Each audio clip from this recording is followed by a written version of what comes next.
পুরুষের জীবন এক নীরব যুদ্ধ। পুরুষ মানুষের জীবন যেন এক অনিশ্চিত সফর। কখনো সে উঁচু পাহাড় ডিঙায়, কখনো অন্ধকার গলিতে পথ হারায়। জীবনের প্রতিটি মুহূর্ত তার জন্য নতুন এক চ্যালেঞ্জ, নতুন এক যুদ্ধ। তার জীবনের গতি কখনো স্থির থাকে না, ঠিক যেন এক বাঁকানো নদীর মতো, যা বয়ে চলে অজানা গন্তব্যের দিকে। একজন পুরুষ জানে না এখন থেকে 1 ঘণ্টা পর তার জীবনে কী ঘটবে।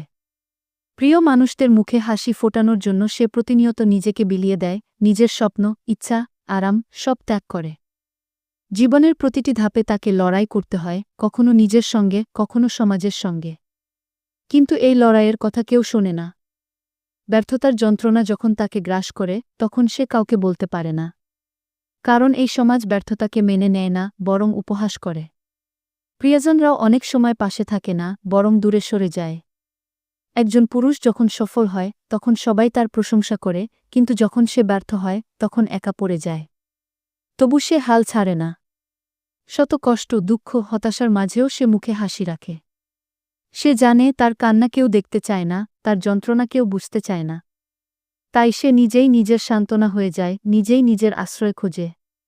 পুরুষ মানুষের জীবন মানেই নীরব সহ্য করার গল্প। নিজের কষ্টের কথা কাউকে না বলে, সব লুকিয়ে রেখে, চারপাশের মানুষকে ভালো রাখার এক অনন্ত প্রচেষ্টা। তার হাসির আড়ালে লুকিয়ে থাকে অজস্র না বলা কথা, চাপা কষ্ট, অব্যক্ত কান্না। কিন্তু সে জানে তার হাসিটাই সবচেয়ে বড় ঢাল, যেটা দিয়ে সে তার ভালোবাসার মানুষদের রক্ষা করে, সুখে রাখে। হ্যাঁ, এটাই পুরুষের জীবন, একটা নীরব যুদ্ধ, যে যুদ্ধের সৈনিক হয়েও সে কখনো নিজের অস্তিত্বের দাবি করে না। পুরুষ মানুষ অন্যের জন্য বাঁচে, নিজের জন্য না।